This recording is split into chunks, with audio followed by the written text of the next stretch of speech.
Summer in New York has its own kind of chaos.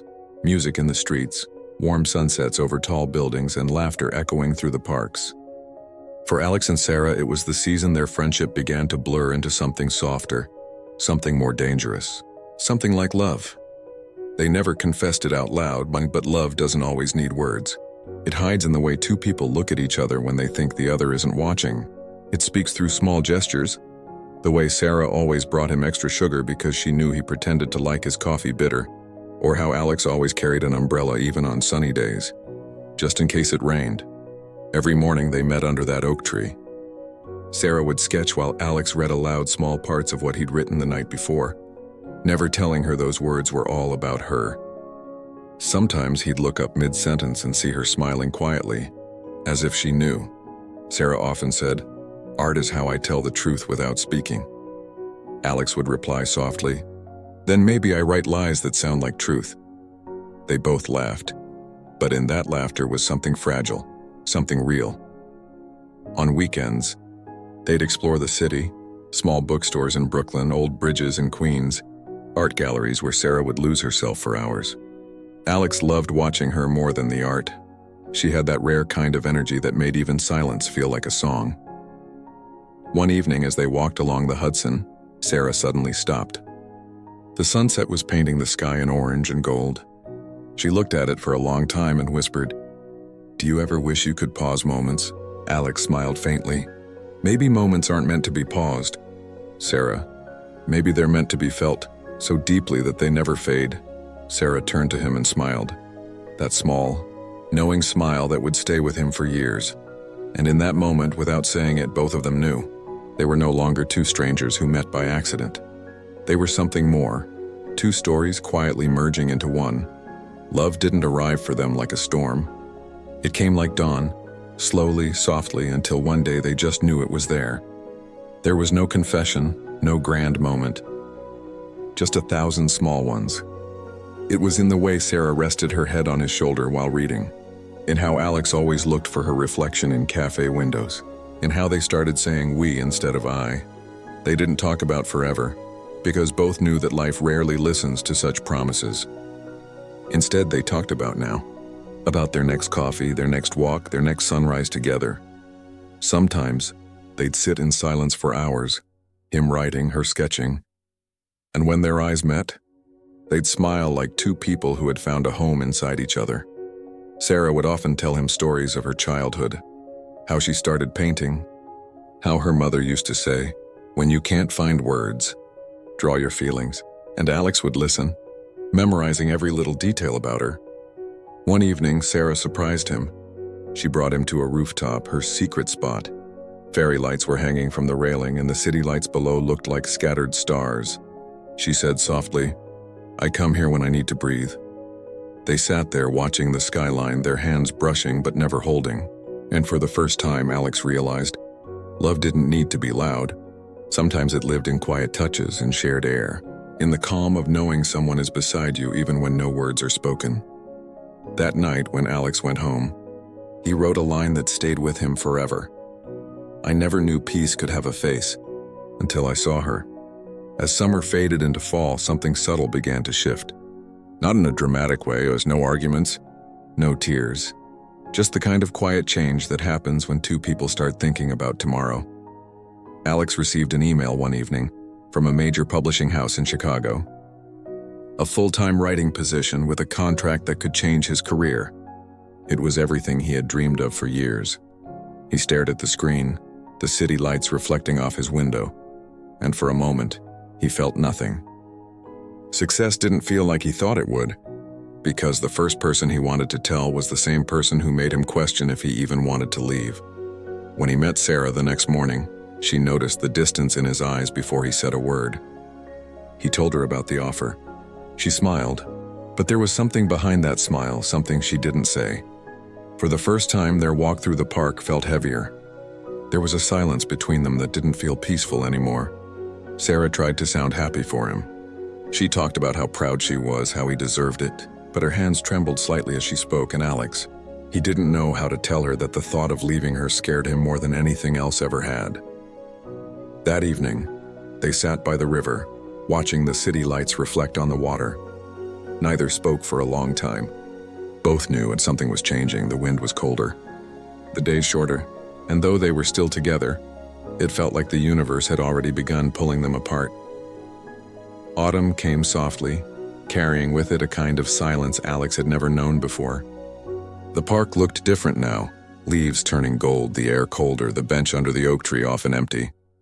Sara still came sometimes, but not every day. When she did, she smiled the same, but her eyes, they carried distance. Her sketchbook stayed closed longer. Their conversations became shorter, and the pauses between them began to stretch. Alex told himself it was temporary. Work, weather, exhaustion, anything but what it really was. The slow unraveling of something once effortless. He noticed how her laughter no longer lingered. How she stopped sending him the small sketches she used to make during the day. And sometimes when he looked at her, he felt like she was already half gone. Like part of her had started living in a place where he couldn't reach. One evening, as they walked by the river, Sara said softly, "You're leaving soon, aren't you?" Alex hesitated. "I don't know." She nodded as if she had already heard the answer. The rest of the walk was quiet. That night, Alex sat by his desk and tried to write. He wrote about love that fades, about hearts that keep beating even after breaking, but the words felt empty, because this time the story was real. The next few weeks moved like slow rain. Alex got busier preparing for the move. Sara drowned herself in painting exhibitions. They talked less, met rarely. When they did, everything felt polite. Like two people pretending they didn't remember what closeness felt like. Sara's laughter turned into smiles. Her smiles turned into nods, and one evening when Alex tried to take her hand, she gently pulled away. He didn't ask why, because he already knew. That night he sat alone in his apartment looking out at the city lights and realized something painful. Sometimes love doesn't end with anger. Sometimes it ends quietly, with two people still caring but no longer belonging. Sara sent him one last message that week, a single line that would echo in his mind for years. "Maybe we were right people, wrong time." Alex read it again and again, trying to find hidden meaning in simple words. But there was none. It was just truth, soft, cruel, final. He didn't reply. Not because he didn't want to, but because he didn't know how to say please stay to someone who had already left in her heart. Alex left New York 2 weeks later. He didn't tell her the exact day. Maybe he wanted to believe she'd show up anyway. He sat in the taxi, suitcase beside him, eyes tracing the skyline that had held so many of their memories. The coffee truck, the park, the rooftop. Everything looked the same, yet nothing felt familiar. As the cab turned a corner, he looked out the window and whispered her name once softly, as if saying it could bring her back. It didn't. At the airport, he opened his notebook one last time. On the first page was a sketch Sara had made of the oak tree. Beneath it, she had written, "For the stories we'll never tell." He closed the notebook and boarded his flight. He didn't cry. Some heartbreaks don't come with tears. They come with silence so heavy it drowns everything else. Chicago gave him success. His first book was published within a year. People called him a voice that understands loss. They didn't know he wasn't writing from imagination. He was writing from memory. Each novel carried a piece of Sara, a sentence, a scent, a smile hidden in fiction. Readers thought he was describing characters. He was describing ghosts. Sometimes he wondered if she ever read his books, if she ever recognized herself between the lines. He thought about calling her many times, on birthdays, on lonely nights, on days when it rained. But he never did, because some names hurt more when spoken out loud, and life moved on. At least that's what he told himself. 5 years later, a letter arrived. No return address, just his name, written in a handwriting he could recognize even in the dark. Inside was a simple white invitation. Alex stared at it for a long time. His hands trembled slightly. He didn't know what scared him more, the thought of seeing her again, or the thought of not going at all. That night, he walked through his apartment, looking at the framed photographs, the awards, the city lights. Everything he had once wanted surrounded him, yet it all felt hollow. He folded the invitation carefully and placed it on his desk. Sleep never came that night, because somewhere deep inside he already knew the story wasn't finished. It had just stopped being told. New York hadn't changed much. The same chaos, the same rhythm, the same skyline glowing like 1,000 memories stitched into light. But Alex had changed. He walked through the city with the calm of someone who had survived storms. Fame had softened him on the outside, but inside, he was still that boy sitting under an oak tree, waiting for someone who never came. The invitation to Sara's art exhibition trembled slightly in his hand as he entered the gallery.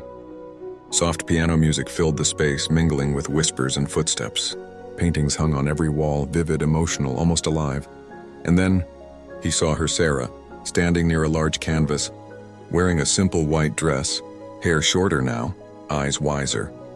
But still the same eyes that once made him believe in forever. For a moment, time forgot to move. The crowd faded. The music disappeared. It was just them, two ghosts meeting in the city of yesterday. Sara noticed him. Her expression didn't change. No surprise, no smile, just quiet understanding. Because when you've loved someone deeply, you don't need words to recognize the weight of their presence. She walked toward him slowly, every step echoing years of silence. And when she finally stopped in front of him, Alex whispered the only thing that came to his heart. "Hi." Sara smiled faintly. "Hi, Alex." That's all. Just that, and yet it felt like everything. They stood before one of her paintings. It was a wide canvas of a park, autumn trees, golden leaves, a bench under an old oak, and two silhouettes sitting together facing away, watching the sunset. Alex's breath caught. He didn't need to ask. He knew. "You kept that memory alive," he said softly. Sara's voice trembled just slightly. "It never really left me." They stood there for a long time. The world around them kept moving. People talking, laughing, admiring art. But for them, it was like standing inside a paused heartbeat. Sara turned to him, her eyes shimmering not with tears but with peace.